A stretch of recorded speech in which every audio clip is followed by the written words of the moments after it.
Hello everybody, welcome back once again. I've got another quick Octopath Traveler 2 video for you here. So this time I'm actually going to do a character-specific guide on Osvald. I'm starting with him because he was the character that I used for the majority of the game, and I started with him both of my playthroughs. I really like his talent, which is Study Foe. This is gain insight into one of your enemy's weaknesses at the start of battle, and subsequent encounters will reveal another. Um, though that's kind of worded a little bit weirdly.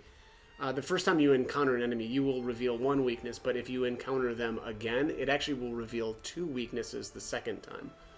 So that honestly synergizes really well with his mug command. So whenever you mug a person, obviously the first time you start the battle with them, you will reveal an encounter, and then it's kind of funny because you can just run away and then mug them again, and boom, you'll have the second weakness revealed right then and there. And you can actually repeat that until you have a character's all of their weaknesses revealed, which is pretty slick. So his path action during the day is scrutinize. Just learn all kinds of different information, reveal hidden items, that sort of thing. There's a couple of different counterparts to that, right? So like Temenos has a version of that as well, but it's a little more annoying. You actually have to do battle. Hikari has another version. His is, although Hikari's is at night, and you just pay money to get information. But Scrutinize is a really solid ability, and it doesn't cost you anything. So, and on top of that, my Osvald anyway was always very, very leveled and had, almost 100% chance to scrutinize.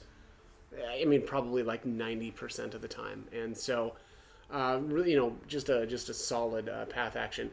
And then his latent power is a concentrate spell, so it's his focus spells on a single target, but with raised potency. Of all of the different latent powers, I don't want to say that his is the worst, but because it is actually useful. It's just that the game is like when you kind of like drill down to a finer level, the game is generally about 95% random encounters, and his latent power is not useful for random encounters really.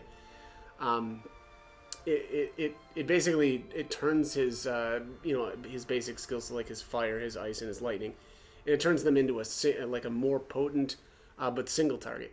But again, like 95% of the time, you just want to blow everything up, and so having spells that are multi-target is kind of just the way to go. It has its uses, certainly, and especially for boss battles. And so, it's not like it's completely useless by any means, but I just don't like it as much as some of the other characters' latent powers. But it also does kind of make sense on him. Osvald is the scholar of the game. Everybody, can kind of subclass or have their secondary job as scholar as well. But he's the main one, and whereas nobody else will get his EX skills. One of them being Teach, so it says grant a single ally or attribute racing effects for 2 turns. I'll be honest, I never really used this in my playthrough. Whether or not I should have is maybe a different story, but it does create some interesting combos. But in most cases, I would rather just deal damage as opposed to use him as kind of a buffer to kind of spread buffs around. There's some kind of interesting combos with this though, and like Seal Teach's Seduction, which is the Dancer Divine skill, but and I'll actually demonstrate that in a little bit. And then his final ability is the One True Magic. Costs 75 SP, deal highly powerful magic damage that transcends the elements to all foes and reduces their shield points regardless of the weak points. It's a really good and really strong ability, but you're really, I should say I really only use this for boss battles, and even then it was very, very few battles I actually used this for. The SP cost is really, really high, though. That doesn't really matter that much. Osvald has a pretty solid SP base, so I didn't really find that to be that big of a deal. And if you find it to be There's ways to kind of get around that. One is to just equip gear that has more SP on it. Like the Art of Disguise is solid, max SP plus 90 on that. And then like the Quartz Robe has another 60 if you want. Librarian's Amulet has SP plus 120. So again, a lot of different ways to kind of solve that cost issue. Anyways, that isn't that big of a deal. But let's see here. Where am I trying? Here we go. Learning skills. So let's take a look. So Fireball, Ice Wind, Lightning Bolt. Those are your basic spells. The great thing about Osvald is he can cover, I mean, obviously 3 different elements here, which is a pretty big deal. Multi-target abilities are going to be really solid to get you through the game and just kind of speed things up. And not everybody has access to, phenomenal abilities like he does. And then on top of that, he does cover 3 different elements, which also is very hard to come by in classes in the game, right? So the ability to be flexible, I guess, is the point I'm trying to get at here, is kind of a big deal. Analyze is really nice. It says reveal the HP in 1 weak point of a single foe. You can put more BP into this to reveal even more weak points, which is pretty slick. It's one of the important things in the game is understanding what an enemy is vulnerable to, so you can take advantage of that and break their shields. So analyze, and also it's 1 SP, so very, very cheap. So yeah, a very, very solid skill. So I'd say, like, of these, these 4 are amazing. Stroke of Genius says grant yourself 2 attribute raising effects at random. I barely ever use this. And it says the effects will stack. You can put more BP into this, and that will give you even more attribute raising effects, up to a maximum, I think it's 5. Again, I never really use this. I don't like the random aspect to it. Like, if I want to get a elemental attack raising buff, I don't really want to count on Stroke of Genius to make that happen. I want to use like Peacock Strut from a dancer, right? So I'm not really wild about that. But Stroke of Genius does provide an interesting combo with Teach itself.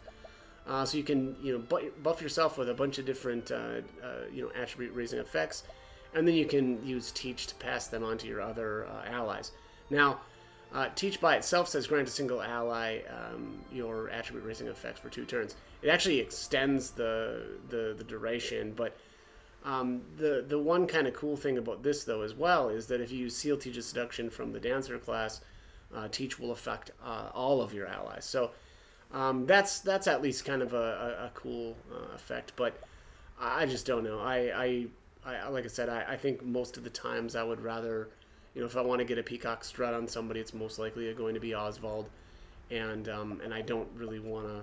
I mean, I'm not going to bother with teaching or basically passing that buff on to other characters, right? It just doesn't really make that much sense. And there's other kind of better ways to do that as well, like Agnea in her latent power is able to make her buffs multi-target anyway. So again, that really cuts down on the usefulness, I think, of Teach. Next up, Elemental Barrage. This is an amazing skill. So especially when you're facing an enemy that has 2 vulnerabilities that you can take advantage of. So let's just say that an enemy has a fire weakness as well as a lightning, but doesn't have the ice. That's fine. This Elemental Barrage will still most likely, shred a couple of shields. There's a random aspect to it. It'll only hit either, between 3 and 5 times. But, the more elements that an enemy is sharing, right, again, or any, combo. There's a couple in the game that have a fire, ice, and lightning. That's pretty rare, though. But there's a lot of the time that you'll come across, enemies that have at least 2 of these, which, again, is going to just help shred shields. The damage isn't that, impressive. It's okay, but it's not amazing by any means. But this is more about taking shields down. And this is a really, really strong ability, especially in duels. And again, if you can exploit multiple different vulnerabilities, right? And that's just going to increase the chances that you're going to be able to shred those shields. So again, very, very solid ability. Advanced Magic, boost the intensity of a single ally spells 2 times. I don't know, this is okay, but Alaphan's Wisdom is better. So this is just kind of like a poor man's Alifans, right? So basically this makes... so Fireball will hit all enemies one time, but if you have Advanced Magic on you, Fireball will hit all enemies twice. So it is a very, very good ability, but it just seems kind of like, why bother with that when you can use Alifans? Like there's points in the game where you don't quite have Alifan's wisdom yet, and it'll probably cost you whatever 5,000 JP to finally earn that skill. But there's I suppose sometimes where this could be okay, but it's once you get Alifans, it's not going to really make that much sense to use Advanced Magic anymore. The other great thing with Alifans is, and actually I suppose it's the same thing with Advanced Magic, is that they're not treated as buffs in that they won't time out. So like, if you use Stroke of Genius, you'll put a bunch of buffs on yourself for a certain amount of turns, but every turn those will count down and then they'll eventually run out. That's not the case with Advanced Magic and Alifans. They'll just stay on you until you actually use them. So yeah, I guess just keep that in mind. And I should say, so Alifans basically boost the intensity of a single target spell 3 times. So it'll make a Fireball hit 3 times. Maybe that was obvious, but... and then as far as support skills, Evasive Maneuvers is pretty solid. I actually did use this a lot, and especially early on in the game where I was trying to kind of sneak around into some of the like higher level areas to get the treasures. So that can be really useful for that. But generally speaking, though, you're not going to really want to be running around with this too much because you'll want to actually be leveling and getting experience. So there are times that are like where you're annoyed and just don't want to deal with random encounters. Throw Evasive Maneuvers on. Elemental Augmentation. This is okay at the beginning. This is raise the character's equipping elemental attack by 50. Again, that's okay during the beginning of the game, but pretty quickly you'll learn that there's going to be a lot of other support skills that are a lot better. Extra experience. This is solid. Generally, you'll want to have this on one person the entire game. Again, it's just going to increase the amount of experience that you get, and so, what better way to get your characters leveling up faster. Advanced Magic Master, I barely ever use this as well, so raises the number of times the equipping character can use the intense spells by 1. So basically, Advanced Magic will, increases the intensity of a single ally spells 2 times. Well, Advanced Magic Master will increase that to 3 times. I just don't really think that this is worthwhile. I think that there's a lot of other, support skills that are better than this. So yeah, that's pretty much it for the Scholar class. As far as the secondary jobs that I recommend for Osvald, so I actually have him with Warrior right now. The only really reason for that is for the Fire Starter, Fire Dragon's Glaive combo. Both of these items have the benefit of raising the potency of fire-based attack, and those stack, or the effects stack. So if you can combine those with, I've got the battle-tested staff on him. Right now, his elemental attack is at 876. He's not capped out on levels, and I've got some other stuff that's increasing his elemental attack as well. But this means that basically anytime I use the fire spells, I'm going to be doing more damage. Generally, that's when an enemy is already broken. Then that's when I kind of worry about that. Otherwise, if I'm just doing random encounters, yeah, I'm going to be blowing stuff up with fire, and kind of just walking away. Other jobs that work really well on him, though, and Warrior doesn't do anything for his elemental attack, unfortunately. So in that regard, he's not getting much help, I guess, from Warrior. But the other thing with Warrior, and I should say, is that it kind of gives him some more ways to make it, maybe cause breaks, right? So Aggressive Slash is a solid ability. This is unleash a sword attack on random foes 3 times, especially if you're on a boss battle where there's only one target, right? And it has a sword vulnerability. Well, he can actually shred more shields potentially, right? With Aggressive Slash. You know, he's probably not going to be doing as much damage. Well, maybe not as much damage, but as maybe like a powered up fireball or something. But it's just the way the game works, right? You're shredding shields until you get the break to happen, and then you hit the enemies with your big stuff, right? And so that makes a really good combo, right? Using things like aggressive slash to break those shields, and then okay, boom, the break happens. Now we can use like an Aliphan's Wisdom boosted fireball or something, right, to actually deal really good damage.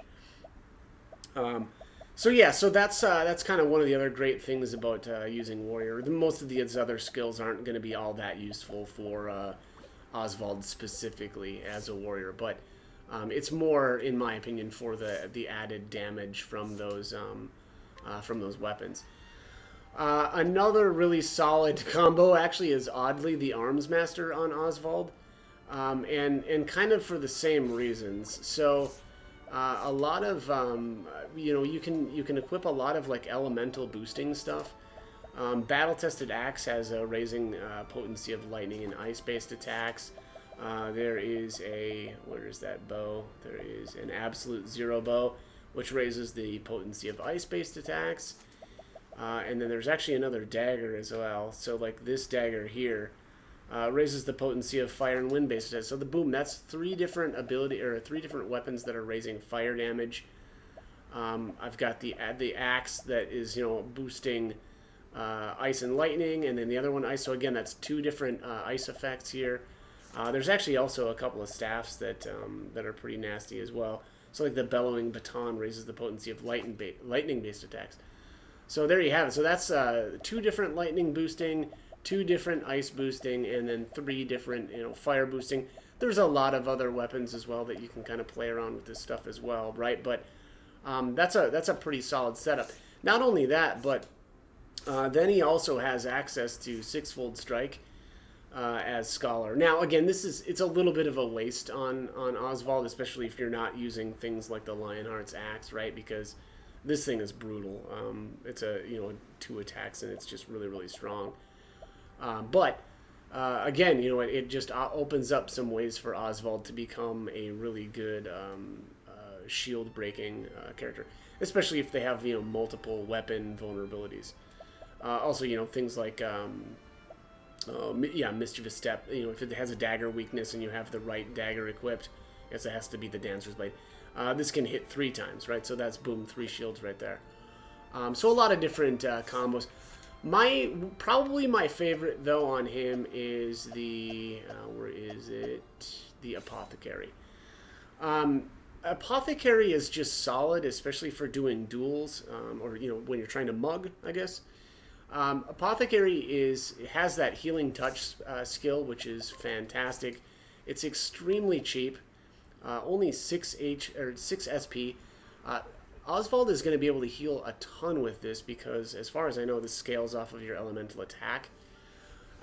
So, again, really, really phenomenal ability for class for duels, because not only can you do some decent damage with Scholar itself, but if things are not going so well, you can use Healing Touch on yourself.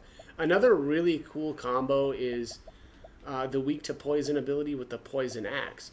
So let's just say you're in a battle with somebody that doesn't have it doesn't have any of the elemental abilities. So like no fire, no ice, or no lightning, and then it doesn't have like a staff vulnerability. Well, so then what do you do, right? Let's also say that it doesn't have an axe, right? Because you're getting an axe with the Apothecary class. One of the cool things that you can do is use the weak to poison on the enemy, and then use Poison Axe. So weak to poison makes it so that whenever whenever the enemy takes a tick from poison, it breaks a shield. So it's kind of a way to get around the lack of weapons or ability that are like elements that he can break. So that was really, really solid, and I really liked that. I mean, otherwise, it's just a great class just generally to have on Osvald, and again, mostly because Healing Touch is so cheap. The other kind of crazy thing and this is it feels kind of broken, is that Healing Touch also revives allies that have been down. So You know, again, just a really, really good class for him. And, you know, once you get it, the battle-tested axe is pretty solid for him, right? Because if you're going with the Apothecary route, you've only got an axe and a staff to work with. So you're going to want to have something that's going to increase the effectiveness of his spells. And yeah, so yeah, that's my take for Osvald. Lastly, let's talk support skills. So I actually always go with, well, not always, but for like random encounters, you always do Vigorous Victor and Step Ahead. Vigorous Victor is one of the best abilities or support skills in the entire game. It just cuts down on the annoyance and I mean, doesn't completely remove the need for using items. There's still, you know, quite a few scenarios, but for random encounters, you just equip this, and then it's generally the case that, you know, unless Osvald is like literally doing all of the damage, you'll probably end up after the combat's over at full health and full SP. And Vigorous Victor just gets better and better as the game progresses. Because you keep getting more and more HP and SP, whereas your abilities don't get any more expensive, aside from if you're using the Price of Power ability, which is also really good on him. But yeah, just a phenomenal ability. And then the other thing is, though, you generally will want to swap this out once you get to a boss battle. You know, a good option is something like more damage. Or deal more damage, right? So then, you know, you know that a boss battle, you generally know when a boss battle is coming up, and so you can put that deal more damage on. The next one is Step Ahead. Step Ahead is always just solid. It only takes 2 inventions to get this, or 2. You only have to make 2 of your own inventions to get a Step Ahead because it's the first of the inventor passives or secondary skills or support skills. Sorry. And anyway, so it says that the equipping character will act first at the start of battle. I mean, not only is this good for random encounters, but it's good for bosses as well. It gives you just a jump ahead, you know, and you can set up combos and stuff earlier because of this. Or also, you know, just blow everything up before they even get a chance to act. Again, just a phenomenal support skill. And I think the second time that I played through the game, I had this on basically everybody, and I never took it off of them. It's that good. The next one up is Boost Start. This is solid for basically everybody, not quite everybody, but almost. Just as grants the equipping character 1 BP at the start of battle. What better way to blow everything up, especially when we're talking random encounters, than to just start with an extra BP and put some more, you know, kind of power into that first ability that you do. And then Price of Power doubles the amount of SP consumed when using magic, but increases the effect of spells. You know, again, kind of just a perfect ability for Osvald. Always being able to deal more damage. Sure, it takes up a little bit more SP, but he's got the SP to use for this. So, you know, not really a problem in my opinion. And also, you know, again, once you're doing the random encounters and you've got Vigorous Victor going, you know, you're cutting down the annoyance and not having to, you know, constantly use. And that's probably the biggest issue that I had with Osvald at the beginning of the game was that because his spells are actually pretty expensive when you have like whatever 50 SP, you know, to work with, and so you'll be running out constantly and having to use Inspiring Plums constantly. So that was kind of one of my biggest recommendations, is that, and especially if you're playing as Osvald, is to run over and get that Apothecary job as soon as you can, and you know, get working on Vigorous Victor and you know, eliminate your SP consumption woes. So that is pretty much it. You know, there's other sort of abilities that can sometimes be useful on him, but for the most part, those are the big ones. Again, you know, I guess I went over, you know, deal more damage for boss battles. It's just like these two are such a perfect, or it's perfect to swap these or swap between these two, because when you're doing random encounters, you don't need to break the damage limit, right? You don't need to really do more than 9,999. And during the boss battles, you don't need Vigorous Victor, right? Because you just want to be hitting as hard as you can in the battle. So Those are just perfect abilities to swap in and out. Again, I mean, there's some other things that you could probably use, but I didn't really find them, all that great. Like, like SP recovery, for instance. You don't need this. Well, like, when are you going to need this? I mean, probably not even in boss battles. You don't really need to use things like that. So, kind of a cool ability, but what's the point? So, but also up to you on whether or not you want to do that. But yeah, that is pretty much it for Osvald. As far as like, other combos, again, it's Dancer, putting Seal Teach on him if you want to try to use like Teach, although I even don't really find that to be that useful. What I like to do is actually have some other characters as scholars to give him Aliphan's wisdom.